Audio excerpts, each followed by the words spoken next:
Hello friends, welcome back to my channel. Actually ನಾವಿವತ್ತು ನೋಡ್ತಾ ಇದ್ದೀವಿ ದ್ವಿತೀಯ BCom ಅವರಿಗೆ ಮುಖ್ಯವಾಗಿ ಇದು ವ್ಯಾವಹಾರಿಕ ಕನ್ನಡ ಅನ್ನುವಂತಹ ಒಂದು ಬ್ಲಾಕನ್ನು ಇಟ್ಟಿದ್ದಾರೆ. ನಿಮಗೆ ಪಠ್ಯ ಪುಸ್ತಕ ಇದ್ದರೆ ನಿಮ್ಮ ಹತ್ರ ಈ ಒಂದು ಪಠ್ಯ ಪುಸ್ತಕವನ್ನು ನೀವು ನೋಡಬಹುದಾಗಿರುತ್ತೆ. ಇದು 30 ಅಂಕಕ್ಕೆ ನಿಮಗೆ ಕೇಳ್ತಾರೆ. ಅಂದರೆ 10 ಅಂಕದ 2 ಪ್ರಶ್ನೆಗಳು ಲಾಂಗ್ ಆನ್ಸರ್ಸ್ ಮತ್ತು 5 ಅಂಕದ 2 ಪ್ರಶ್ನೆಗಳು ಶಾರ್ಟ್ ಆನ್ಸರ್ಸ್, ಅಂದರೆ ಟಿಪ್ಪಣಿ ಬರೆಯಿರಿ ಅಂತ ಹೇಳಿ ಕೇಳಿದ್ದಾರೆ. ಇಲ್ಲಿ ನಿಮಗೆ ಕೇಳಿರೋದು ಎಲ್ಲದೂ ಕೂಡ ಈ ಒಂದು ಬ್ಲಾಕ್ನಲ್ಲಿರೋದು ವ್ಯಾವಹಾರಿಕ ಕನ್ನಡಕ್ಕೆ ಸಂಬಂಧಪಟ್ಟಂಥ, ಅಂದರೆ ಪತ್ರ ವ್ಯವಹಾರಕ್ಕೆ ಸಂಬಂಧಪಟ್ಟಂತಹ ಒಂದು ಬ್ಲಾಕೇ ಆಗಿರುತ್ತೆ. ಹಾಗಾಗಿ ನನಗೆ ಇದ್ರ ಟೆಕ್ಸ್ಟ್ ಬುಕ್ಕು ಸಿಕ್ಕಿಲ್ಲ, ನಾನು ಕೇಳಿದೆ, ಯಾರೂ ಕಳಿಸ್ಲಿಲ್ಲ. ಸೊ ನಾನು ಈ ಒಂದು ಕ್ವಶನ್ ಪೇಪರ್ನ ಆಧಾರದ ಮೇಲೆ ಕ್ವಶನ್ ಪೇಪರ್ಲಿ ಬಂದಿರುವಂತಹ ಕ್ವಶನ್ಗಳಿಗೆ ಉತ್ತರವನ್ನು ಕೊಡುವಂತಹ ಒಂದು ಪ್ರಯತ್ನ ಪರ್ಟಿಕ್ಯುಲರ್ ಆಗಿ ನನ್ನ ಚಾನಲ್ನಲ್ಲಿ BCom ಸ್ಟೂಡೆಂಟ್ಸ್ಗಳ ತುಂಬ ಜನ ಫಾಲೋವರ್ಸ್ ಇದ್ದಾರೆ. ಹಾಗೆಯೇ ನನ್ನ ಚಾನಲ್ಗೆ ಪ್ರತಿದಿನ ಪ್ರತಿ ಒಂದು ವಿಡಿಯೋಗೂ ಕಮೆಂಟ್ ಮಾಡುವಂತಹ ರಾಧಿಕಾ ಅವರಿಗೆ ಸಹಾಯ ಆಗಲಿ ಅನ್ನುವಂಥ ಒಂದು ಉದ್ದೇಶದಿಂದ ನಾನು ಈ ಒಂದು ವಿಡಿಯೋವನ್ನು ಮಾಡ್ತಾ ಬ್ಲಾಕ್ ಸಿನಲ್ಲಿ 7ನೆಯ ಪ್ರಶ್ನೆ 2 ಪ್ರಶ್ನೆಗಳಿಗೆ ಉತ್ತರಿಸಿ ಅಂತ ಹೇಳಿ ವಾಣಿಜ್ಯ ಪತ್ರದ ವಿವಿಧ ಅಂಗಗಳನ್ನು ಸೋದಾಹರಣವಾಗಿ ವಿವರಿಸಿ ಅಂತ ಹೇಳಿ ಕೇಳಿದ್ದಾರೆ. ವಿಚಾರಣಾ ಪತ್ರ ಎಂದರೇನು, ಎಷ್ಟು ವಿಧಗಳಿವೆ, ಸಾಮಾನ್ಯ ವಿಚಾರಣಾ ಪತ್ರಕ್ಕೆ ಮಾದರಿಯೊಂದನ್ನು ರಚಿಸಿ ಅಂತ ಹೇಳಿ ಕೇಳಿದ್ದಾರೆ. ನೆಕ್ಸ್ಟ್ ಆದೇಶ ಪತ್ರ ಎಂದರೇನು, ವಿವಿಧ ಅಂಗಗಳನ್ನು ಮಾದರಿಯೊಂದಿಗೆ ಪರಿಚಯ ಮಾಡಿಕೊಡಿ ಅಂತ ಹೇಳಿ ಕೇಳಿದ್ದಾರೆ. ನೆಕ್ಸ್ಟು ಮಾರಾಟ ಪತ್ರದ ಮಹತ್ವವೇನು, ಮಾದರಿ ಪತ್ರದೊಂದಿಗೆ ವಿವರಿಸಿ. ನೀವಿಲ್ಲಿ ಯಾವುದೇ ಒಂದು ಪ್ರಶ್ನೆಯನ್ನು ತೆಗೆದುಕೊಂಡ್ರೂ ಸಹ ಇಲ್ಲಿ ನಿಮಗೆ ಲೆಟರನ್ನು ಯಾವ ರೀತಿ ಬರೀಬೇಕು ಅನ್ನೋದನ್ನು ನೀವು ಎಕ್ಸಾಂಪಲ್ ಒಂದು ಲೆಟರನ್ನು ಬರೆದು ತೋರಿಸ್ಬೇಕಾಗುತ್ತೆ. ಹಾಗಾಗಿ ನಾವು ಈ ಒಂದು ಪ್ರಶ್ನೆಗಳಲ್ಲಿ ನಾನು ಕೆಲವೊಂದಷ್ಟು ಪ್ರಶ್ನೆಗಳಿಗೆ ಉತ್ತರವನ್ನು ಕೊಡುವಂತಹ ಒಂದು ಪ್ರಯತ್ನವನ್ನು ಮಾಡಿದ್ದೀನಿ. ನಿಮ್ಮ ಟೆಕ್ಸ್ಟ್ ಬುಕ್ಕಲ್ಲೂ ಹೀಗೆ ಇದೆಯಾ ನೋಡಿ, ಇಲ್ಲ ಅಂತಂದರೆ ನನಗೆ ದಯವಿಟ್ಟು ತಿಳಿಸಿ. ಏನಾದರೂ ತಪ್ಪಾಗಿದ್ದರೆ ಟೆಕ್ಸ್ಟ್ ಬುಕ್ಕನ್ನು ನೋಡದೆ ನಿಮಗೆ ಉತ್ತರವನ್ನು ಕೊಡ್ತಿರೋದ್ರಿಂದ ಇಲ್ಲೇನಾದರೂ ಸ್ವಲ್ಪ ಹೆಚ್ಚು ಕಮ್ಮಿ ಆಗಿದೆ, ದಯವಿಟ್ಟು ಕ್ಷಮಿಸಿ ಅಂತ ಮೊದಲೇ ಹೇಳ್ತಾ ಈ ವಿಡಿಯೋವನ್ನು ಸ್ಟಾರ್ಟ್ ಮಾಡ್ತಾ ಇದ್ದೀನಿ. ಒಂದು ಹಳೆಯ ಪ್ರಶ್ನೆ ಪತ್ರಿಕೆಯನ್ನು ನೋಡಿದಾಗ ನಮಗೆ ಒಂದು ಪ್ರಶ್ನೆಯನ್ನು ಕೇಳಿದರು, ವಾಣಿಜ್ಯ ಕನ್ನಡದ ಸ್ವರೂಪ ಮತ್ತು ಲಕ್ಷಣಗಳನ್ನು ತಿಳಿಸಿ ಅಂತ ಹೇಳಿ ಒಂದು ಪ್ರಶ್ನೆಯನ್ನು ಕೇಳಿದರು. ವಾಣಿಜ್ಯ ಕನ್ನಡ ಅಂದರೆ ಕಮರ್ಷಿಯಲ್ ಕನ್ನಡ ಅಂತಂದರೆ ಏನು ಅನ್ನೋದ್ರ ಬಗ್ಗೆ ನಾವು ಸ್ವಲ್ಪ ತಿಳ್ಕೊಬೇಕಾಗತ್ತೆ. ಹಾಗಾಗಿ ನಾನಿಲ್ಲಿ ಮೊದಲಿಗೆ ಈ ವಾಣಿಜ್ಯ ಕನ್ನಡದ ಸ್ವರೂಪ ಮತ್ತು ಲಕ್ಷಣಗಳನ್ನು ತಿಳಿಸೋದಕ್ಕೂ ಮೊದಲು ವಾಣಿಜ್ಯ ಕನ್ನಡ ಅಂತಂದರೆ ಏನು ಅಥವಾ ಕಮರ್ಷಿಯಲ್ ಕನ್ನಡ ಅಂತಂದರೆ ಏನು ಅನ್ನುವಂಥ ಒಂದು ಪ್ರಶ್ನೆಗೆ ಉತ್ತರಿಸುವಂತಹ ಒಂದು ಪ್ರಯತ್ನವನ್ನು ಮಾಡಿದ್ದೀನಿ. ವಾಣಿಜ್ಯ ಕನ್ನಡ ಎಂದರೆ ವ್ಯಾಪಾರ, ವ್ಯವಹಾರ, ಕೈಗಾರಿಕೆ, ಬ್ಯಾಂಕಿಂಗ್, ವಿಮೆ, ಲೆಕ್ಕಪತ್ರ ನಿರ್ವಹಣೆ ಮತ್ತು ಇತರ ಆಡಳಿತಾತ್ಮಕ ಕ್ಷೇತ್ರಗಳಲ್ಲಿ ನಿರ್ದಿಷ್ಟ ಉದ್ದೇಶಕ್ಕಾಗಿ ಬಳಸಲಾಗುವ ಕನ್ನಡ ಭಾಷೆಯ ವಿಶಿಷ್ಟ ರೂಪ ಅಂತಲೇ ಹೇಳ್ಬೋದಾಗಿರುತ್ತೆ. ಇಲ್ಲಿ ವಾಣಿಜ್ಯ ಕನ್ನಡ ಅಥವಾ ಕಮರ್ಷಿಯಲ್ ಕನ್ನಡ ಅಂತಂದರೆ ಇದನ್ನು ಪರ್ಟಿಕ್ಯುಲರ್ ಆಗಿ ಎಲ್ಲಿ ಬಳಕೆಯನ್ನು ಮಾಡ್ತಾರೆ ಅಂತಂದರೆ ಇದು ಒಂದು ವ್ಯಾಪಾರ ವ್ಯವಹಾರ ಮಾಡುವಂತಹ ಕ್ಷೇತ್ರ ಆಗಿರ್ಬೋದು, ಅಥವಾ ಕೈಗಾರಿಕೆ ಫ್ಯಾಕ್ಟ್ರಿಗಳಲ್ಲಿ ಆಗಿರ್ಬೋದು, ಬ್ಯಾಂಕಿಂಗ್ ಅಥವಾ ವಿಮೆ, ಲೆಕ್ಕಪತ್ರ ನಿರ್ವಹಣೆ ಅಥವಾ ಅಕೌಂಟಿಂಗ್ ಮತ್ತು ಇತರ ಆಡಳಿತಾತ್ಮಕ ಕ್ಷೇತ್ರಗಳಲ್ಲಿ ನಿರ್ದಿಷ್ಟ ಉದ್ದೇಶಕ್ಕಾಗಿ ಈ ಒಂದು ಭಾಷೆಯನ್ನು ಬಳಸ್ತಾರೆ ಅಂತ ಹೇಳಬಹುದಾಗಿರುತ್ತೆ. ಇದು ಮುಖ್ಯವಾಗಿ ಸಂವಹನ ಅಥವಾ ಕಮ್ಯುನಿಕೇಷನ್ ಮತ್ತು ಪತ್ರ ವ್ಯವಹಾರಕ್ಕಾಗಿ ಅಂದರೆ ಕರೆಸ್ಪಾಂಡೆನ್ಸ್ಗಾಗಿ ರೂಪುಗೊಂಡಿದ್ದು, ನಿಖರತೆ, ಸಂಕ್ಷಿಪ್ತತೆ ಮತ್ತು ಔಪಚಾರಿಕತೆ ಇದರ ಪ್ರಮುಖ ಲಕ್ಷಣಗಳಾಗಿರುತ್ತವೆ. ಇನ್ನು ಹೇಳಬೇಕು ಅಂತಂದರೆ ವಾಣಿಜ್ಯ ಕನ್ನಡ ಅಥವಾ ಕಮರ್ಷಿಯಲ್ ಕನ್ನಡ ಎಂದರೆ ವ್ಯವಹಾರ, ವ್ಯಾಪಾರ, ಕೈಗಾರಿಕೆ, ಬ್ಯಾಂಕಿಂಗ್, ವಿಮೆ, ಲೆಕ್ಕಪತ್ರ ನಿರ್ವಹಣೆ ಮತ್ತು ಆಡಳಿತಾತ್ಮಕ ಕ್ಷೇತ್ರಗಳಲ್ಲಿ ಸಂವಹನ ಮತ್ತು ಪತ್ರ ವ್ಯವಹಾರಕ್ಕಾಗಿ ಬಳಸುವಂತಹ ಕನ್ನಡ ಭಾಷೆಯ ನಿರ್ದಿಷ್ಟ ರೂಪವಾಗಿದೆ.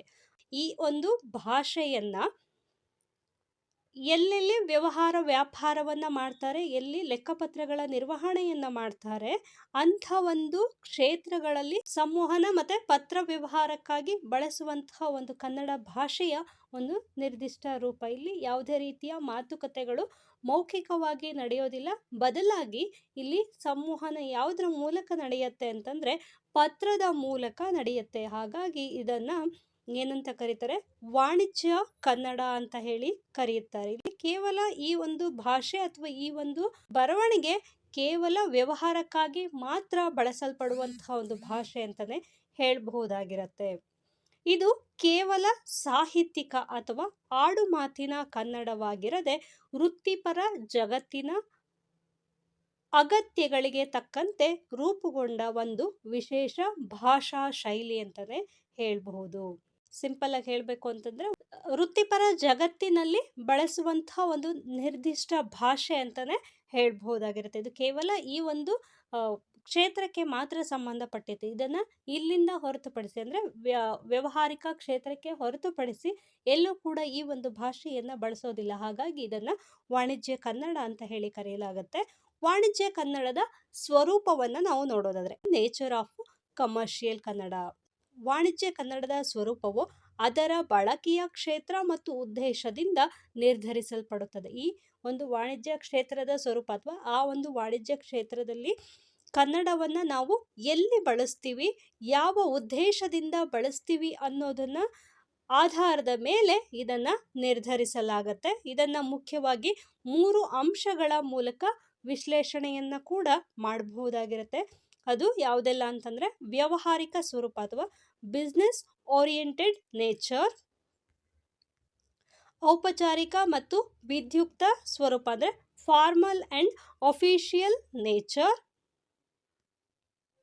ಇನ್ನು ನೆಕ್ಸ್ಟ್ 3ನೇದಾಗಿ ಪರಿಭಾಷೆಯ ಬಳಕೆ ಅಥವಾ ಯೂಸ್ ಆಫ್ ಟೆಕ್ನಿಕಲ್ ಟರ್ಮಿನಾಲಜಿ ಅಂತ ಹೇಳಿ 3 ಅಂಶಗಳ ಮೂಲಕ ಇದನ್ನ ವಿಶ್ಲೇಷಣೆಯನ್ನ ಮಾಡಬಹುದಾಗಿರುತ್ತೆ.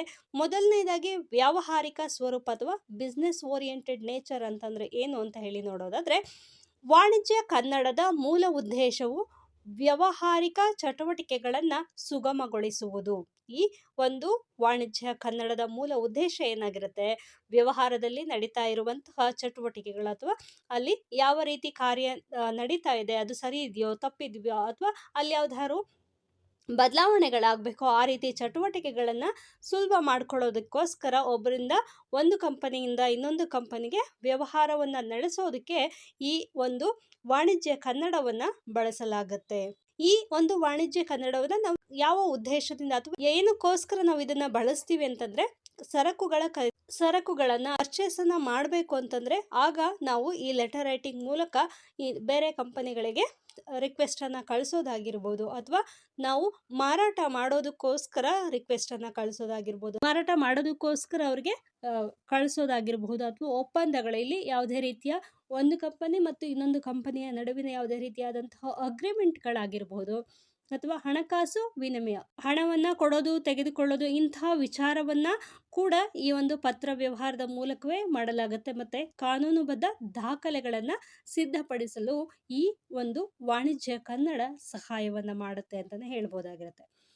ಇಲ್ಲಿನ ಭಾಷೆ ಭಾವನಾತ್ಮಕವಾಗಿರದೆ ಸಂಪೂರ್ಣವಾಗಿ ನಿರ್ದಿಷ್ಟ ಕಾರ್ಯ ಅಥವಾ ನಿರ್ಧಾರವನ್ನ ಸೂಚಿಸುವುದರ ಮೇಲೆ ಕೇಂದ್ರೀಕೃತವಾಗಿರುತ್ತೆ. ಅಂದ್ರೆ ವ್ಯಕ್ತಿಗಳು ಮಾತಾಡೋದಕ್ಕಿಂತ ಹೆಚ್ಚಾಗಿ ಕಂಪನಿಗಳು ಮಾತಾಡುತ್ತೆ ಅಂತಾನೆ ಹೇಳಬಹುದಾಗಿರುತ್ತೆ. ಈ ಒಂದು ಭಾಷೆಯಲ್ಲಿ ಯಾವುದೇ ರೀತಿಯ ಭಾವನೆಗಳಿರೋದಿಲ್ಲ. ಇಲ್ಲಿ ಕೇವಲ ವ್ಯಾವಹಾರಿಕವಾದಂತಹ ಒಂದು ಭಾಷೆ ಇದಾಗಿರುತ್ತೆ. ಸಂಪೂರ್ಣವಾಗಿ ನಿರ್ದಿಷ್ಟ ಕಾರ್ಯ ಅಥವಾ ನಿರ್ಧಾರವನ್ನ ಸೂಚಿಸುವುದು. ಇಲ್ಲಿ ರಿಕ್ವೆಸ್ಟ್ ಮಾಡ್ಕೊಳ್ಳೋದಾಗ್ಲಿ ಅಥವಾ ಬೇರೆ ರೀತಿ ಯಾವುದೇ ರೀತಿಯಾದಂಥ ಇಲ್ಲಿ ಕಮ್ಯುನಿಕೇಶನ್ ಇರಲ್ಲ. ಏನು ಡೈರೆಕ್ಟ್ ಆಗಿ ಹೋಗೋದು, ಸ್ಟ್ರೇಟ್ ಆಗಿ ಅವರಿಗೆ ವಿಷಯವನ್ನ ತಿಳಿಸುವಂತಹ ಒಂದು ಕೆಲಸವನ್ನ ಯಾರು ಮಾಡ್ತಾರೆ, ಈ ಒಂದು ವಾಣಿಜ್ಯ ಕನ್ನಡ ಅನ್ನುವಂಥದ್ದು ಮಾಡುತ್ತೆ ಅಂತಾನೆ ಹೇಳಬಹುದಾಗಿರುತ್ತೆ. ನಿರ್ದಿಷ್ಟ ಕಾರ್ಯ ಅಥವಾ ನಿರ್ಧಾರವನ್ನ ಸೂಚಿಸೋದು. ಏನೇ ಒಂದು ಕೆಲಸವನ್ನ ಮಾಡಬೇಕು ಅಂದ್ರೆ ಒಂದು ಆರ್ಡರ್ ಕಳಿಸೋದು ಅಥವಾ ನಮ್ಮ ಡಿಸಿಷನ್ ನ ತಿಳಿಸುವಂತಹದ್ದನ್ನ ವಾಣಿಜ್ಯ ಕನ್ನಡ ಅನ್ನೋದು ಮಾಡುತ್ತೆ ಅಂತಾನೆ ಹೇಳ್ಬಹುದಾಗಿರುತ್ತೆ. ನೆಕ್ಸ್ಟ್ ಔಪಚಾರಿಕ ಮತ್ತು ವಿಧ್ಯುಕ್ತ ಸ್ವರೂಪ. ವ್ಯಾಪಾರಕ್ಕೆ ನಾವು ಸಂವಹನವನ್ನ ಮಾಡೋದಕ್ಕೆ ಅಥವಾ ಕಮ್ಯುನಿಕೇಶನ್ ಅನ್ನ ಮಾಡೋದಕ್ಕೆ ನಾವಿಲ್ಲಿ ಪತ್ರಗಳನ್ನ ಬಳಸುತ್ತೀವಿ. ಈ ಪತ್ರ ಯಾವುದೇ ರೀತಿಯಾಗಿ ಮೌಖಿಕವಾಗಿ ಇರೋದಿಲ್ಲ, ಮೌಖಿಕವಾಗಿ ಯಾವುದೇ ರೀತಿ ಸಂವಹನ ನಡೆಯೋದಿಲ್ಲ ಅಂತ ನಾನು ಆಗ್ಲೇ ಹೇಳಿದೆ. ಹಾಗೇನೆ ಇಲ್ಲಿ ವ್ಯಾಪಾರದಲ್ಲಿ ಬರವಣಿಗೆಗೆ ಹೆಚ್ಚು ಮಹತ್ವವನ್ನ, ಮೌಖಿಕವಾದಂತಹ ಭಾವನೆಗಳನ್ನ ಎಕ್ಸ್ಪ್ರೆಸ್ ಮಾಡೋದಾಗಿರ್ಲಿ ಯಾವುದೇ ರೀತಿಯಾದಂತಹ ಕಮ್ಯುನಿಕೇಶನ್ ನಡೆಯಲ್ಲ. ಬದಲಾಗಿ ಏನಾಗುತ್ತೆ, ಇಲ್ಲಿ ಬರವಣಿಗೆ ಕಮ್ಯುನಿಕೇಶನ್ ಅನ್ನ ಮಾಡುತ್ತೆ. ಇದು ವಾಣಿಜ್ಯ ಕನ್ನಡದ ಔಪಚಾರಿಕ ಶೈಲಿಯನ್ನ ಅನುಸರಿಸುತ್ತದೆ. ಇದು ಒಂದು ಫಾರ್ಮಲ್ ಸ್ಟೈಲ್ ಆಗಿರುತ್ತೆ. ಇಲ್ಲಿ ಒಬ್ರಿಗೊಬ್ರು ಪರಿಚಯ ಇರಲೇಬೇಕು ಅಂತಾನೂ ಕೂಡ ಇಲ್ಲ. ಇಲ್ಲಿ ವ್ಯವಹಾರವನ್ನ ಮಾಡಬೇಕು ಅಂತಂದ್ರೆ ಡೈರೆಕ್ಟ್ ಆಗಿ ಕಂಪ್ನಿಗೆ ಲೆಟರ್ ಅನ್ನ ಕಳಿಸ್ತಾರೆ. ಅವ್ರ ಕಂಪ್ನಿ ಕಡೆಯಿಂದ ವಾಪಸ್ ಉತ್ತರವನ್ನು ಕೂಡ ಅವರು ಲೆಟರ್ ಅಲ್ಲಿ ಕಳಿಸ್ತಾರೆ. ಇಲ್ಲಿ ಪರಸ್ಪರ ಅವರು ಮುಖಾಮುಖಿಯಾಗಿ ಭೇಟಿ ಮಾಡಬೇಕು ಅನ್ನೋದು ಯಾವುದೇ ರೀತಿಯಾಗಿ ಇಲ್ಲ. ಇಲ್ಲಿ ಇತ್ತೀಚೆಗೆ ಲೆಟರ್ ಕಳಿಸೋದಕ್ಕಿಂತ ಮೇಲ್ ಮಾಡುವಂತಹದ್ದು ಹೆಚ್ಚು ಪ್ರಾಮುಖ್ಯತೆಯನ್ನ ಪಡ್ಕೊಂಡಿದೆ ಅಂತ ಹೇಳ್ಬೋದಾಗಿರುತ್ತೆ. ಪತ್ರ ವ್ಯವಹಾರದ ಮಾನದಂಡಗಳು ಅಂದರೆ ಈ ಒಂದು ಪತ್ರ ವ್ಯವಹಾರದಲ್ಲಿ ಯಾವೆಲ್ಲ ವಿಚಾರಗಳು ಇರಬೇಕು, ಏನೆಲ್ಲ ಕಂಪಲ್ಸರಿಯಾಗಿ ಇರಬೇಕಾದಂತಹ ಅಂಶಗಳು ಅಂತ ಹೇಳಿ ನೋಡೋದಾದ್ರೆ, ವಿಚಾರಣಾ ಪತ್ರ, ಆದೇಶ ಪತ್ರ, ಬಿಲ್ಲು, ನಿರಾಕರಣೆ ಪತ್ರ ಇದೆಲ್ಲದನ್ನು ಕೂಡ ಈ ಒಂದು ವಾಣಿಜ್ಯ ಪತ್ರಗಳ ಅಡಿಯಲ್ಲಿ ಬರುತ್ತೆ. ಎನ್ಕ್ವೈರಿ ಆಗಿರಬಹುದು, ಯಾವುದಾದ್ರೂ ಒಂದು ಆರ್ಡರ್ ಕೊಡುವಂಥದ್ದಾಗಿರ್ಬೋದು, ಅಥವಾ ಯಾವುದಾದ್ರು ಬಿಲ್ ಜನರೇಟ್ ಮಾಡಿರೋದಾಗಿರ್ಬೋದು, ಅಥವಾ ಯಾವುದಾದ್ರೂ ಅಬ್ಜೆಕ್ಷನ್ ಲೆಟರ್ಸ್ ಆಗಿರ್ಬೋದು, ಇದೆಲ್ಲ ಎಲ್ಲಿ ಬರುತ್ತೆ? ವ್ಯಾವಹಾರಿಕ ಪತ್ರದ ಅಂಡರಲ್ಲಿ ಬರುತ್ತೆ, ಅಥವಾ ವಾಣಿಜ್ಯ ಪತ್ರಗಳು ಅಂತ ಹೇಳಿ ಇವುಗಳನ್ನ ಕರೆಯಲಾಗತ್ತೆ. ಇವು ಒಂದು ನಿರ್ದಿಷ್ಟ ಸ್ವರೂಪ ಮತ್ತು ಅಂಗಗಳನ್ನ ಹೊಂದಿರುತ್ತೆ. ಈ ಒಂದು ಲೆಟರ್ ರೈಟಿಂಗ್ ಏನಿರುತ್ತೆ ಅದು ಯಾವಾಗಲೂ ಒಂದೇ ರೀತಿಯಾಗಿ ಇರಬೇಕು. ಮ್ಯಾಟ್ರ್ ಮಾತ್ರ ಚೇಂಜ್ ಆಗ್ಬೋದೇ ಹೊರತು ಫಾರ್ಮೆಟ್ ಅನ್ನೋದೇನಿದೆಯಲ್ಲ ಅದು ಎಲ್ಲದೂ ಕೂಡ ಸೇಮ್ ಆಗೇ ಇರಬೇಕು ಅಂತಾನೆ ಹೇಳಲಾಗತ್ತೆ. ಲೆಟರ್ ರೈಟಿಂಗ್ ಅಲ್ಲಿ ಏನೇನೆಲ್ಲ ಮುಖ್ಯವಾದಂತಹ ಅಂಶ ಇರಬೇಕು, ಯಾರು ಕಳಿಸ್ತಾ ಇದ್ದಾರೆ ಅನ್ನೋದು, ಅಡ್ರೆಸ್ ಇರಬೇಕಾಗತ್ತೆ, ಡೇಟ್ ಇರೋದು ಕಂಪಲ್ಸರಿ ಆಗುತ್ತೆ, ವಿಷಯ ಇರಬೇಕಾಗತ್ತೆ, ಮತ್ತು ಯಾವ ಒಂದು ಉದ್ದೇಶದಿಂದ ನಾವಲ್ಲಿ ಲೆಟರನ್ನು ಬರಿತಾ ಇದ್ದೀವಿ ಅನ್ನುವಂಥ ಒಂದಷ್ಟು ಉಲ್ಲೇಖಗಳಿರಬೇಕಾಗತ್ತೆ. ಆಮೇಲೆ ಲೆಟರನ್ನು ಹೀಗೆ ಮುಕ್ತಾಯವನ್ನು ಮಾಡಬೇಕು ಅನ್ನೋದು ಕೂಡ ಅಲ್ಲಿ ರೂಲ್ಸ್ ಇರುತ್ತೆ. ನಾವು ಆ ಫಾರ್ಮೆಟನ್ನೇ ಫಾಲೋ ಮಾಡಬೇಕಾಗತ್ತೆ. ನೆಕ್ಸ್ಟ್, ಲೆಟರ್ಗಳನ್ನು ನಾವೇನು ಬೇರೆಯವ್ರಿಗೆ ಕಳಿಸ್ತೀವಲ್ವ, ಇವು ಕಾನೂನುಬದ್ಧ ಪುರಾವೆಗಳು ಅಥವಾ ಪ್ರೂಫ್ ಆಗಿ ನಾವಿಲ್ಲಿ ಯೂಸ್ ಮಾಡಬಹುದಾಗಿರುತ್ತೆ. ಹಾಗಾಗಿ ಭಾಷೆಯು ವಿಧ್ಯುಕ್ತ ಮತ್ತು ಅಧಿಕೃತವಾಗಿರಬೇಕು. ನಾವು ಬರೆಯುವಂತಹ ಭಾಷೆ ಬೇರೆಯವ್ರಿಗೆ ಅರ್ಥವಾಗಿರಬೇಕು ಮತ್ತು ಅವು ಅಧಿಕೃತವಾದಂತಹ ಪದಗಳನ್ನು ಮಾತ್ರ ಅಲ್ಲಿ ಬಳಸಬೇಕು. ನೆಕ್ಸ್ಟ್, ಭಾಷೆಯ ಬಳಕೆ ಹೇಗಿರಬೇಕು ಆ ಒಂದು ಪತ್ರದಲ್ಲಿ ಅಂತ ಹೇಳಿ ನೋಡೋದಾದ್ರೆ, ಯಾವುದೇ ಒಂದು ಲೆಟರ್ ರೈಟಿಂಗ್ ಅಲ್ಲಿ ನಾವು ನಾರ್ಮಲ್ ಆಗಿ ಮಾತನಾಡುವಂತಹ ಪದಗಳನ್ನು ಇಲ್ಲಿ ಹೆಚ್ಚಾಗಿ ಬಳಸೋದಿಲ್ಲ. ಆ ಒಂದು ಲೆಟರ್ ರೈಟಿಂಗ್ ಅಂತಲೇ ನಾವು ಕೆಲವೊಂದಷ್ಟು ಪದಗಳನ್ನು ಬಳಸ್ತೀವಿ. ಅಂಥ ಪದಗಳನ್ನೇ ನಾವಿಲ್ಲಿ ಬಳಸಬೇಕಾಗತ್ತೆ. ಬೇರೆ ಕಾಮನ್ ಆಗಿರುವಂತಹ ಪದಗಳನ್ನು ಇಲ್ಲಿ ಬಳಸುವ ಹಾಗಿಲ್ಲ. ಬದಲಾಗಿ ನಾವು ಫಾರ್ಮಲ್ ಆಗಿರುವಂತಹ ಪದಗಳನ್ನೇ ಇಲ್ಲಿ ಬಳಸಬೇಕಾಗುತ್ತದೆ. ನೆಕ್ಸ್ಟು, ಕ್ಷೇತ್ರ ನಿರ್ದಿಷ್ಟ ಪದಗಳು ಅಂದರೆ ಯಾವ ಒಂದು ಕ್ಷೇತ್ರಕ್ಕೆ ನಾವು ಈ ಒಂದು ಪತ್ರಗಳನ್ನು ಬರಿತಾ ಇದ್ದೀವಿ ಆ ಕ್ಷೇತ್ರದ ಆಧಾರದ ಮೇಲೆ ಪದಗಳನ್ನು ನಾವಿಲ್ಲಿ ಬಳಸಬೇಕಾಗತ್ತೆ. ಹಾಗಾಗಿ ಲೆಕ್ಕಪತ್ರ, ಬ್ಯಾಂಕಿಂಗ್, ಮಾರುಕಟ್ಟೆ, ವಿಮೆ ಮುಂತಾದ ಪ್ರತಿಯೊಂದು ವಿಭಾಗಕ್ಕೂ ತನ್ನದೇ ಆದಂತಹ ಪಾರಿಭಾಷಿಕ ಪದಗಳು ಇರುತ್ತವೆ. ಕ್ಷೇತ್ರಕ್ಕೆ ಅವ್ರದೇ ಆದಂತಹ ಒಂದು ಪಾರಿಭಾಷಿಕ ವ್ಯಾವಹಾರಿಕ ಪದಗಳನ್ನ ಇಟ್ಟಿರ್ತಾರೆ. ಅಂತಹ ಪದಗಳನ್ನೇ ನಾವಿಲ್ಲಿ ಬಳಕೆ ಮಾಡಬೇಕಾಗತ್ತೆ. ಉದಾಹರಣೆಗೆ ಆಗಿ ಹೇಳೋದಾದ್ರೆ, ಮರುಪಾವತಿ ಅಥವಾ ರೀಫಂಡ್, ಷೇರುದಾರ, ಶೇರ್ ಹೋಲ್ಡರ್, GST, ಉದ್ದರಿ ಅಂದರೆ ಕ್ರೆಡಿಟ್, ಬಾಕಿ, ಅರಿಯರ್ಸ್. ಯಾವುದೇ ಒಂದು ಲೆಟರ್ಗಳನ್ನು ಇದಕ್ಕೆ ಸಂಬಂಧಪಟ್ಟಂತೆ ಬರಿತಾ ಇದೀವಿ ಅಂತಂದ್ರೆ ಇಂತಹ ಪದಗಳನ್ನೇ ನಾವಿಲ್ಲಿ ಬಳಸಬೇಕಾಗುತ್ತದೆ. ನೆಕ್ಸ್ಟ್, ವಾಣಿಜ್ಯ ಕನ್ನಡದ ಪ್ರಮುಖ ಲಕ್ಷಣಗಳು ಅಥವಾ key characteristics of commercial Kannada. ವಾಣಿಜ್ಯ ಕನ್ನಡವನ್ನು ಸಾಮಾನ್ಯ ಕನ್ನಡದಿಂದ ಪ್ರತ್ಯೇಕಿಸುವ ಮುಖ್ಯ ಲಕ್ಷಣಗಳು ಅಂದರೆ, ಮೊದಲನೇದಾಗಿ ನಿಖರತೆ. ಯಾವುದೇ ಒಂದು ಲೆಟರನ್ನು ಬರಿಬೇಕಾದ್ರೆ ಅಲ್ಲಿ ನಿಖರತೆ ಅನ್ನೋದು ಮುಖ್ಯವಾಗಿ ಇರಲೇಬೇಕಾಗತ್ತೆ. ಒಂದು ಸಣ್ಣ ತಪ್ಪು ಸಹ ದೊಡ್ಡ ಆರ್ಥಿಕ ನಷ್ಟಕ್ಕೆ ಅಥವಾ ಕಾನೂನು ತೊಡಕಿಗೆ ಕಾರಣವಾಗಿರಬಹುದು. ಹಾಗಾಗಿ ನಾವು ಬರೆಯುವಂತಹ ವಿಷಯಗಳು ಕರೆಕ್ಟಾಗಿ ಕನ್ಫರ್ಮ್ಡ್ ಆಗಿ ನಾವಲ್ಲಿ ಬರಿಬೇಕಾಗತ್ತೆ. ಇಲ್ಲಿ ಯಾವುದೇ ರೀತಿಯಾದಂತಹ ತಪ್ಪುಗಳನ್ನು ಮಾಡುವ ಹಾಗಿಲ್ಲ. ನಾವು ಬರೆಯುವಲ್ಲಿ ಎಲ್ಲಾದರೂ ಒಂದೇ ಒಂದು ಝೀರೋವನ್ನು ಮಿಸ್ ಮಾಡಿದ್ರೂ ಕೂಡ ಅದು ದೊಡ್ಡ ಅನಾಹುತಕ್ಕೆ ಅಥವಾ ದೊಡ್ಡ ತೊಡಕಿಗೆ ಕಾರಣವಾಗಬಹುದು. ಹಾಗಾಗಿ ಬರೆಯುವಂತಹ ಲೆಟ್ರಲ್ಲಿ ಯಾವಾಗ್ಲೂ ಕೂಡ ನಿಖರತೆ ಅನ್ನೋದು ಇರಬೇಕಾಗತ್ತೆ. ನೆಕ್ಸ್ಟ್, ಅಸ್ಪಷ್ಟತೆಗೆ ಅವಕಾಶ ಇಲ್ಲ. ಅಂದರೆ ಭಾಷೆಯಲ್ಲಿ ಯಾವುದೇ ದ್ವಂದ್ವಾರ್ಥ ಅಥವಾ ಅಸ್ಪಷ್ಟತೆಗೆ ಅವಕಾಶ ಇರಬಾರ್ದು. ಹಾಗಾಗಿನೇ ಅದೇ ಉದ್ದೇಶದಿಂದನೇ ಇಲ್ಲಿ ಬಳಸುವಂತಹ ಪದಗಳು ಆಯಾ ಕ್ಷೇತ್ರಕ್ಕೆ ಆಯಾ ಪಾರಿಭಾಷಿಕ ಪದಗಳನ್ನೇ ಬಳಸಬೇಕು ಅಂತ ಹೇಳಲಾಗುತ್ತದೆ. ಸಂಖ್ಯೆಗಳು, ದರಗಳು, ದಿನಾಂಕಗಳು ಮತ್ತು ಪ್ರಮಾಣಗಳನ್ನು ಕಡ್ಡಾಯವಾಗಿ ಮತ್ತು ಸ್ಪಷ್ಟವಾಗಿ ನಮೂದಿಸಬೇಕಾಗತ್ತೆ. ಇಲ್ಲಿ ಯಾವುದನ್ನ ಕೂಡ ನಾವು ಮಿಸ್ ಮಾಡೋ ಹಾಗಿಲ್ಲ. ಯಾವುದನ್ನ ಮಿಸ್ ಮಾಡಿದ್ರೂ ಕೂಡ ಅದು ವ್ಯಾಲಿಡ್ ಲೆಟರ್ ಅಂತ ಹೇಳಿ ಅನ್ನಿಸ್ಕೊಳ್ಳೋದಿಲ್ಲ. ಉದಾಹರಣೆಗೆ, ಸುಮಾರು 10 ಗಂಟೆಗೆ ಎನ್ನುವುದಕ್ಕೆ ಬದಲಾಗಿ ಸರಿಯಾಗಿ ಬೆಳಗ್ಗೆ 10 ಗಂಟೆಗೆ ಎಂದು ನಿರ್ದಿಷ್ಟವಾಗಿ ಹೇಳಬೇಕು. ದ್ವಂದ್ವಾರ್ಥವನ್ನ ನಾವು ನೀಡುವ ಹಾಗಿಲ್ಲ. ಪ್ರತಿಯೊಂದು ಕೂಡ ಕ್ಲಾರಿಟಿ ಇರಬೇಕು. ನಾವು ಯಾವುದೇ ವಿಚಾರವನ್ನ ಬರಿಬೇಕಾದ್ರೂ ಕೂಡ ಇಲ್ಲಿ ನಿರ್ದಿಷ್ಟವಾಗಿ ವಿಷಯವನ್ನ ತಿಳಿಸ್ಬೇಕಾಗತ್ತೆ. ನೆಕ್ಸ್ಟ್, ಸಂಕ್ಷಿಪ್ತತೆ. ಯಾರಿಗೆ ಆದ್ರೂ ಕೂಡ ಯಾವುದೇ ಒಂದು ಲೆಟರನ್ನು ಸುಮ್ಮನೆ ಕತೆ ಬರ್ಕೊಂಡು 2-3 ಪೇಜ್ ಬರೆದ್ರೆ ಯಾರೂ ಅದನ್ನೆಲ್ಲ ಓದೋದಿಲ್ಲ. ಬದಲಾಗಿ ಏನು ಮಾಡಬೇಕು, ನಾವು ಬರೆಯುವಂಥ ಲೆಟರ್ಗಳಲ್ಲಿ ಮುಖ್ಯವಾಗಿ ವಿಚಾರವನ್ನು ಸಂಕ್ಷಿಪ್ತವಾಗಿ ನಾವಲ್ಲಿ ಬರಿಬೇಕಾಗತ್ತೆ. ವ್ಯಾಪಾರ ಜಗತ್ತಿನಲ್ಲಿ ಸಮಯವು ಹಣ. ಆದ್ದರಿಂದ ಪತ್ರಗಳು ಉದ್ದವಾಗದೆ ಸಂಕ್ಷಿಪ್ತವಾಗಿ ಮತ್ತು ನೇರವಾಗಿ ವಿಷಯಕ್ಕೆ ಬರಬೇಕಾಗುತ್ತದೆ. ನೆಕ್ಸ್ಟ್, ಅನಗತ್ಯ ಪದಗಳ ನಿರಾಕರಣೆ. ಇಲ್ಲಿ ಭಾವನಾತ್ಮಕ ವಿವರಣೆ, ಸುದೀರ್ಘ ಹಿನ್ನೆಲೆ ಅಥವಾ ಅನಗತ್ಯ ವಿವರಣೆಗಳನ್ನು ಇಲ್ಲಿ ತಪ್ಪಿಸಲಾಗುತ್ತೆ. ಇಲ್ಲಿ ಯಾವುದೇ ರೀತಿಯಾದಂತಹ ಭಾವನಾತ್ಮಕ ಪದಗಳಿಗೆ ಇಲ್ಲಿ ಅವಕಾಶ ಇರುವುದಿಲ್ಲ. ಕೇವಲ ವ್ಯಾವಹಾರಿಕವಾಗಿ ಇರಬೇಕು. ಪತ್ರಗಳು ವ್ಯಾವಹಾರಿಕವಾಗಿ ನಡೆಯಬೇಕು. ನೆಕ್ಸ್ಟ್, ಗಮನವನ್ನು ಸೆಳೆಯೋದು ಅಂದರೆ ವಿಷಯವನ್ನು ಅಂದರೆ ಸಬ್ಜೆಕ್ಟನ್ನು ಮೊದಲೇ ನಮೂದಿಸಿರುವುದರಿಂದ ಓದುಗರಿಗೆ ಪತ್ರದ ಉದ್ದೇಶವು ತಕ್ಷಣ ತಿಳಿದು ಬರುತ್ತೆ. ನಮಗೀಗ KSO ಇಂದ ಯಾವುದಾದ್ರೂ ಒಂದು ನೋಟಿಫಿಕೇಶನ್ ಬಂತು ಅಂತಂದರೆ ಫಸ್ಟ್ ನೋಡೋದೇನು, ಏನು ಮ್ಯಾಟ್ರ್ ಇದೆ ಅಂತ ಹೇಳ್ಕೊಂಡು ಫಸ್ಟ್ ನಾವು ನೋಡಿಕೊಂಡು ಇದಕ್ಕೆ ಸಂಬಂಧಪಟ್ಟಿದ್ದು ನಮಗೆ ಸಂಬಂಧಪಟ್ಟಿದ್ದು ಅಲ್ವೋ ಅನ್ನೋದು ಅದರಲ್ಲೇ ನಾವು ಡಿಸೈಡ್ ಮಾಡ್ಕೋತೀವಿ. ಅದಷ್ಟನ್ನು ನಾವು ಓದೋದಕ್ಕೆ ಹೋಗೋದಿಲ್ಲ. ಈಗ ಒಂದು ವೇಳೆ ನಮಗೆ ಪರ್ಟಿಕ್ಯುಲರ್ ಆಗಿ ಇಲ್ಲಿ ನೀವು ಜನವರಿ ಸೈಕಲ್ ಅಂತ ಹೇಳಿ ಅವರಲ್ಲಿ ಮೆನ್ಷನ್ ಮಾಡಿದ್ದಾರೆ ಅಂದರೆ ಈ ಜನವರಿ ಸೈಕಲ್ ಅಂದರೆ ಇದು ನಮಗೆ ಹಾಕಿದ್ದಾರೆ, ನಾವು ಇದನ್ನು ನೋಡಬೇಕು ಅಂತ ಹೇಳಿ ನೀವು ನೋಡ್ತೀರಾ. ಅಥವಾ ಇಲ್ಲಿ MA ಅಂತ ಹೇಳಿ ಅವ್ರು ಮೆನ್ಷನ್ ಮಾಡಿದರೆ ಇದು MA ಅವ್ರಿಗೆ, ನಮಗಲ್ಲ ಅಂತ ಹೇಳಿ ನೀವು ಅಲ್ಲೇ ಡಿಸೈಡ್ ಮಾಡ್ತೀರಾ. ಹಾಗಾಗಿ ಇಲ್ಲಿ ವಿಷಯವನ್ನು ನಾವು ಮೊದಲೇ ಸರಿಯಾಗಿ ನಮೂದಿಸುವುದರಿಂದ ಓದುಗರಿಗೆ ಪತ್ರದ ವಿಷಯವು ತಕ್ಷಣ ತಿಳಿದು ಬರುತ್ತದೆ. ನೆಕ್ಸ್ಟು, ಸೌಜನ್ಯ ಅಥವಾ ಕರ್ಟಸಿ ಅನ್ನೋದು ಪತ್ರದಲ್ಲಿ ಇರಬೇಕಾಗುತ್ತದೆ. ವಾಣಿಜ್ಯ ಸಂವಹನವು ವ್ಯವಹಾರ ಸಂಬಂಧಗಳನ್ನು ಬಲಪಡಿಸುತ್ತದೆ. ಆದ್ದರಿಂದ ಭಾಷೆ ಔಪಚಾರಿಕವಾಗಿದ್ದರೂ ಸೌಜನ್ಯಯುತವಾಗಿ ಇರಬೇಕಾಗುತ್ತದೆ. ನೆಕ್ಸ್ಟ್, ಮೃದು ಪದಗಳ ಬಳಕೆ ಅಂದರೆ ವಿನಂತಿ, ವಿಚಾರಣೆ, ದೂರುಗಳ ಸಂದರ್ಭಗಳಲ್ಲಿ ದಯವಿಟ್ಟು, ತಾವು, ವಿನಂತಿಸಲಾಗಿದೆ, ಸಹಕಾರವಿರಲಿ ಮುಂತಾದಂತಹ ಸೌಜನ್ಯದ ಪದಗಳನ್ನು ಇಲ್ಲಿ ಬಳಸಲಾಗುತ್ತದೆ.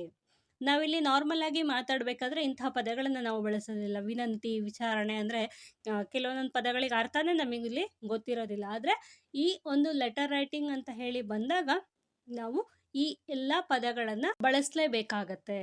ನೆಕ್ಸ್ಟ್, ಸಂಬಂಧದ ನಿರ್ವಹಣೆ. ಯಾವುದೇ ಸಮಸ್ಯೆಯನ್ನು ವರದಿ ಮಾಡುವಾಗಲೂ ಸಹ ಆಕ್ರಮಣಕಾರಿ ಶೈಲಿಯನ್ನು ಬಳಸದೆ ವೃತ್ತಿಪರ ಸೌಜನ್ಯವನ್ನು ಕಾಪಾಡಿಕೊಳ್ಳಲಾಗುತ್ತದೆ. ಆಕ್ರಮಣಕಾರಿಯಾಗಿರುವಂತಹ ಶೈಲಿಯನ್ನು ಬಳಸುವಂತಿಲ್ಲ.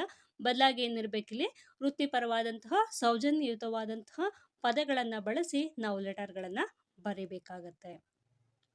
ನೆಕ್ಸ್ಟ್, ಯಾವ ಕ್ವಾಲಿಟಿ ಇರಬೇಕು ಅಂತಂದರೆ ಸಂಪೂರ್ಣತೆ ಅಂದರೆ ನಿಖರತೆಯಷ್ಟೇ ಮುಖ್ಯವಾದಂತಹ ಮತ್ತೊಂದು ಲಕ್ಷಣವೆಂದರೆ ಪತ್ರವು ಸಂಪೂರ್ಣವಾಗಿರಬೇಕು. ಒಂದು ಆದೇಶ ಪತ್ರದಲ್ಲಿ ಪ್ರಮಾಣ, ದರ, ವಿತರಣಾ ದಿನಾಂಕ, ಪಾವತಿ ಷರತ್ತುಗಳು ಇತ್ಯಾದಿ ಎಲ್ಲ ಅಗತ್ಯ ವಿವರಗಳು ಇರಬೇಕಾಗುತ್ತದೆ. ನೆಕ್ಸ್ಟ್, ಮತ್ತಷ್ಟು ಪತ್ರ ವ್ಯವಹಾರಕ್ಕೆ ಅವಕಾಶ ನೀಡದಿರುವುದು ಅಂದರೆ ಒಂದು ಲೆಟರಲ್ಲೇ ನಾವು ಎಲ್ಲ ವಿಚಾರವನ್ನು ಕಂಪ್ಲೀಟಾಗಿ ಆ್ಯಡ್ ಮಾಡಿ ಕಳಿಸ್ಬೇಕಾಗತ್ತೆ. ಕಮೆಂಟ್ ಮಾಡ್ತಾ ಇರ್ತೀರ, ಮೇಡಮ್ ಎಕ್ಸಾಮ್ ಯಾವಾಗ ಅಂತ ಹೇಳಿ ನೀವು ಕೇಳ್ತೀರ. ಮತ್ತು ನಾನು ಪುನಃ ಕೇಳಬೇಕು ನಿಮಗೆ, ಯಾವ ಎಕ್ಸಾಮ್ ಅಪ್ಪ, ಯಾವ ಸೈಕಲ್ದಪ್ಪ ಅಂತ. ನೀವು ಅವಾಗ ಮೇಡಮ್ ಜುಲೈ ಸೈಕಲ್ದು ಅಂತೀರ. ಮತ್ತು ನಾನು ಪುನಃ ಕೇಳಬೇಕು ನಿಮಗೆ, BAನಾ BCom ಅಪ್ಪ. ಆವಾಗ ಅವ್ರು ಮತ್ತೆ ಹೇಳ್ತಾರೆ, ಮೇಡಮ್ BA ಮೇಡಮ್. ನಾನು ಕೆಲವ್ರಿಗೆ BA ಅಂತ ಹೇಳ್ಕೊಂಡು ರಿಪ್ಲೈ ಮಾಡಿರ್ತೀನಿ, ಅವ್ರು MCom MA ಅವರು ಆಗಿರ್ತಾರೆ. ಈ ರೀತಿ ನೀವು ಯಾವುದೇ ಒಂದು ವಿಚಾರವನ್ನು ಪ್ರಶ್ನೆಗಳನ್ನು ಮಾಡುವಾಗ ಅದರಲ್ಲಿ ಏನಿರಬೇಕು, ನಿಖರವಾಗಿರುವಂತಹ ಮಾಹಿತಿಯನ್ನು ನೀವು ಒದಗಿಸಬೇಕಾಗತ್ತೆ. ಇಲ್ಲಿ ಮತ್ತಷ್ಟು ಪ್ರಶ್ನೆಗಳನ್ನು ಅವ್ರು ನಿಮಗೆ ಕೇಳೋ ರೀತಿ ಅವಕಾಶಗಳನ್ನು ಕೊಡಬಾರ್ದು. ಒಂದು ಪತ್ರವನ್ನು ಓದಿದ ನಂತರ ಓದುಗರಿಗೆ ಯಾವುದೇ ಹೆಚ್ಚಿನ ಪ್ರಶ್ನೆಗಳು ಉದ್ಭವಿಸದಂತೆ ನೋಡಿಕೊಳ್ಳಬೇಕಾಗುತ್ತದೆ. ಇಲ್ಲಿ ಕೇಳುವಂತಹ ಪ್ರಶ್ನೆಗಳು ಸ್ಪಷ್ಟವಾಗಿ ಪ್ರತಿಯೊಂದು ವಿಚಾರವನ್ನು ಒಂದೇ ಸತಿ ಡೀಟೇಲ್ ಆಗಿ ಮೆನ್ಷನ್ ಮಾಡಿದ್ರೆ ನಾವು ಪುನಃ ಪ್ರಶ್ನೆಗಳನ್ನು ಕೇಳೋದು ತಪ್ಪತ್ತೆ. ಹಾಗಾಗಿ ಒಂದೇ ಸತಿ ಓದಿದ ತಕ್ಷಣ ಯಾವುದೇ ರೀತಿ ಪ್ರಶ್ನೆಗಳು ಉದ್ಭವಿಸದಂತೆ ನಾವು ಪತ್ರಗಳನ್ನು ಬರಿಬೇಕಾಗತ್ತೆ. ನೆಕ್ಸ್ಟ್, ವಸ್ತುನಿಷ್ಠತೆ. ವಾಣಿಜ್ಯ ಕನ್ನಡವು ವೈಯಕ್ತಿಕ ಅಭಿಪ್ರಾಯಗಳು ಅಥವಾ ಭಾವನೆಗಳಿಗಿಂತ ಸಂಖ್ಯೆಗಳು, ಅಂಕಿಗಳು ಮತ್ತು ವ್ಯವಹಾರದ ಅಗತ್ಯಗಳಿಗೆ ಹೆಚ್ಚು ಒತ್ತನ್ನು ನೀಡುತ್ತವೆ ಅಂತ. ವಾಣಿಜ್ಯ ಕನ್ನಡ ಅಂತಂದರೆ ಇಲ್ಲಿ ವ್ಯಾವಹಾರಿಕವಾಗಿರುತ್ತೆ. ಇಲ್ಲಿ ಯಾವುದೇ ರೀತಿಯಾದಂತಹ ವೈಯಕ್ತಿಕ ಪತ್ರಗಳಲ್ಲ. ಹಾಗಾಗಿ ಇಲ್ಲಿ ಏನಾಗಿರುತ್ತೆ, ಭಾವನೆಗಳು ಇರೋದಿಲ್ಲ. ಅಂಕಿಗಳು, ಅಂಕಿ ಅಂಶಗಳು ಮತ್ತು ವ್ಯವಹಾರದ ಅಗತ್ಯಗಳಿಗೆ ಹೆಚ್ಚು ಒತ್ತನ್ನು ನೀಡುತ್ತದೆ ಅಂತಲೇ ಹೇಳ್ಬಹುದಾಗಿರುತ್ತೆ. ನೆಕ್ಸ್ಟು, ವೈಯಕ್ತಿಕ ಪದಗಳ ನಿರಾಕರಣೆ. ಅಂದರೆ ಇಲ್ಲಿ ನಾನು ಭಾವಿಸುತ್ತೇನೆ ಅಥವಾ ನನ್ನ ಅಭಿಪ್ರಾಯದಲ್ಲಿ ಎಂಬಂತಹ ಪದಗಳ ಬದಲಿಗೆ ದಾಖಲೆಗಳ ಪ್ರಕಾರ ಇಲ್ಲಿ ವೈಯಕ್ತಿಕವಾಗಿ ನಾವು ಯಾವುದೇ ಪದಗಳನ್ನು ಬಳಸುವಂತಿಲ್ಲ. ನಾವು ಬರಿತಿರೋದೇ ವ್ಯಾವಹಾರಿಕವಾದಂತಹ ಪತ್ರ ಅಂತಂದರೆ ಆ ಒಂದು ಬರವಣಿಗೆಯಲ್ಲೂ ಸಹ ವ್ಯಾವಹಾರಿಕವಾಗಿಯೇ ಇರಬೇಕು. ಇಲ್ಲಿ ಯಾವುದೇ ರೀತಿಯಾದಂತಹ ಪರ್ಸ್ನಲ್ ಅಟ್ಯಾಚ್ಮೆಂಟ್ ಅನ್ನೋದು ಇರೋದಿಲ್ಲ. ಹಾಗಾಗಿ ದಾಖಲೆಗಳ ಪ್ರಕಾರ, ನಮ್ಮ ನೀತಿಗಳ ಅನುಸಾರ ಎಂದು ವಸ್ತುವಿನ ಆಧಾರದ ಮೇಲೆ ಹೇಳಿಕೆಯನ್ನ ನೀಡಲಾಗುತ್ತೆ. ನೆಕ್ಸ್ಟ್ ಲಕ್ಷಣವನ್ನ ನಾವು ನೋಡೋದಾದ್ರೆ ತಂತ್ರಜ್ಞಾನದ ಪ್ರಭಾವ ಮತ್ತು ಆಧುನಿಕ ಕನ್ನಡ. ಅಂದರೆ ಆಧುನಿಕ ಯುಗದಲ್ಲಿ ತಂತ್ರಜ್ಞಾನದ ಪ್ರಭಾವದಿಂದಾಗಿ ವಾಣಿಜ್ಯ ಕನ್ನಡದಲ್ಲಿ ಈ ಕೆಳಗಿನ ಹೊಸ ಲಕ್ಷಣಗಳು ಸಹ ಸೇರಿದೆ ಅಂತಲೇ ಹೇಳ್ಬೋದಾಗಿರುತ್ತೆ. ಅಂದರೆ ಮೊದಲೆಲ್ಲ ಲೆಟರ್ ರೈಟಿಂಗು ಲೆಟರ್ಗಳಲ್ಲಿ ಬರೆದು ಕಳಿಸೋರು. ಆದರೆ ಇತ್ತೀಚಿನ ಲೆಟರ್ ರೈಟಿಂಗ್ ಅನ್ನೋದು ಇಮೇಲು, ಈ ರೀತಿ ಫ್ಯಾಕ್ಸು, ಈ ರೀತಿ ಎಲ್ಲ ಆಗಿರೋದ್ರಿಂದ ಅದೆಲ್ಲ ಏನಾಗಿದೆ, ತಂತ್ರಜ್ಞಾನಗಳ ಪ್ರಭಾವ ಅದ್ರ ಮೇಲೆ ಬೀರಿದೆ ಅಂತಲೇ ಹೇಳ್ಬಹುದಾಗಿರುತ್ತೆ. ಹಾಗಾಗಿ ಇಲ್ಲಿ ಕೆಲವೊಂದಷ್ಟು ಹೊಸ ಲಕ್ಷಣಗಳು ಕೂಡ ಆ ಒಂದು ಬೇಸ್ ಮೇಲೆ ಸೇರಿರುತ್ತೆ. ಇಂಗ್ಲಿಷ್ ಮತ್ತು ಕನ್ನಡದ ಸಮ್ಮಿಶ್ರಣ. ಅಂದರೆ ಜಾಗತೀಕರಣದಿಂದಾಗಿ email, bank, cheque, internet, computer ಮುಂತಾದ ಅನೇಕ ಇಂಗ್ಲಿಷ್ ಪದಗಳು ನೇರವಾಗಿ ಅಥವಾ ಕನ್ನಡೀಕೃತ ಪದದಲ್ಲಿ ವಾಣಿಜ್ಯ ಕನ್ನಡದಲ್ಲಿ ಸ್ಥಿರವಾಗಿ ಬಳಕೆಯಾಗುತ್ತಿವೆ. ಇತ್ತೀಚೆಗೆ ಈ ಎಲ್ಲ ಬದಲಾವಣೆಗಳನ್ನು ಇಲ್ಲಿ ಮಾಡಿಕೊಳ್ಳಲಾಗಿದೆ. ಕಾರಣ ಏನು ಅಂತಂದರೆ ತಂತ್ರಜ್ಞಾನದ ಪ್ರಭಾವ ಈ ಒಂದು ಪತ್ರ ವ್ಯವಹಾರದ ಮೇಲೆ ಸಹ ಬಿದ್ದಿರೋದ್ರಿಂದ ಈ ಎಲ್ಲ ಬದಲಾವಣೆಗಳನ್ನು ಮಾಡಿಕೊಳ್ಳಲಾಗಿದೆ. ನೆಕ್ಸ್ಟ್ ವೇಗ ಮತ್ತು ಈ ಸಂವಹನ. ಅಂದರೆ ಸಾಂಪ್ರದಾಯಿಕ ಪತ್ರ ವ್ಯವಹಾರದ ಜೊತೆಗೆ ಇಮೇಲ್, SMS ಮತ್ತು ಚಾಟ್ ಮೂಲಕ ಸಂವಹನವು ಹೆಚ್ಚಿದೆ. ಇದರಿಂದ ಔಪಚಾರಿಕತೆಯ ಮಟ್ಟವು ಸಂದರ್ಭಾನುಸಾರ ಕಡಿಮೆಯಾಗಿ ಸಂಕ್ಷಿಪ್ತತೆ ಹೆಚ್ಚಾಗಿದೆ. ಇಲ್ಲಿ ಇತ್ತೀಚೆಗಂತೂ ಲೆಟರ್ ರೈಟಿಂಗ್ ಅನ್ನೋದು ಬಹಳಷ್ಟು ಕಡಿಮೆನೇ ಆಗಿ ಹೋಗಿದೆ. ಎಲ್ಲ ಒಂದು ವ್ಯವಹಾರ, ಮಾತುಕತೆ, ಸಂವಹನಗಳೆಲ್ಲ ಹೇಗೆ ನಡೆಯುತ್ತೆ, ಇಮೇಲ್ ಮೂಲಕ ಆಗಿರ್ಬೋದು, SMS ಮೂಲಕ ಮತ್ತು ಚಾಟ್ಗಳ ಮೂಲಕ ಸಂವಹನ ನಡೀತಾ ಹೋಗುತ್ತೆ ಇಲ್ಲಿ. ಹಾಗಾಗಿ ಏನಾಗಿದೆ, ಔಪಚಾರಿಕತೆಯ ಮಟ್ಟ ಸಂದರ್ಭಾನುಸಾರ ಸ್ವಲ್ಪ ಮಟ್ಟಿಗೆ ಕಡಿಮೆಯಾಗಿದೆ. ನಾವು ಬರವಣಿಗೆಯಲ್ಲಿ ಬರೆಯುವಂತಹ ಔಪಚಾರಿಕತೆ ಲೆಟರ್ ರೈಟಿಂಗಲ್ಲಿ ಇಲ್ಲಿ ಅಂದರೆ ತಂತ್ರಜ್ಞಾನದ ಪ್ರಭಾವದಿಂದಾಗಿ ಸ್ವಲ್ಪ ಮಟ್ಟಿಗೆ. ನೆಕ್ಸ್ಟ್ ಕಂಪ್ಯೂಟರ್ ತಂತ್ರಜ್ಞಾನದ ಪದಗಳು. ಅಂದರೆ data, software, cloud storage, application ಮುಂತಾದಂತಹ ತಾಂತ್ರಿಕ ಪದಗಳು ವಾಣಿಜ್ಯ ಭಾಷೆಯ ಅವಿಭಾಜ್ಯ ಅಂಗವಾಗಿದೆ. ಇದೆಲ್ಲ ಇತ್ತೀಚೆಗೆ ಬಂದು ಸೇರ್ಪಡೆಯಾಗಿರುವಂತಹ ಪದಗಳು. ಅದು ಕಂಪ್ಯೂಟರ್ನ ಬಳಕೆ ಹೆಚ್ಚಾದಂತೆ ಕಂಪ್ಯೂಟರ್ ತಂತ್ರಜ್ಞಾನದ ಪದಗಳನ್ನು ಸಹ ನಾವು ಈ ಒಂದು ವಾಣಿಜ್ಯ ಭಾಷೆಯಲ್ಲಿ ಬಳಕೆಯನ್ನು ಮಾಡ್ತಾ ಇದ್ದೀವಿ. ಇದಿಷ್ಟು ವಾಣಿಜ್ಯ ಭಾಷೆ ಮತ್ತು ವಾಣಿಜ್ಯ ಪತ್ರಕ್ಕೆ ಸಂಬಂಧಪಟ್ಟಂತಹ ಪ್ರಶ್ನೆಗೆ ಉತ್ತರ ಆಗಿರುತ್ತೆ. ಇದು ನಿಮಗೆ ಉಪಯೋಗ ಆಗಿದೆ ಅಂತ ಅಂದ್ಕೊಳ್ತೀನಿ. ಆಗಿದ್ದರೆ ಲೈಕ್ ಮಾಡಿ, ಶೇರ್ ಮಾಡಿ, ಕಮೆಂಟ್ ಮಾಡಿ. Thank you for watching. Keep watching. Take care. Bye.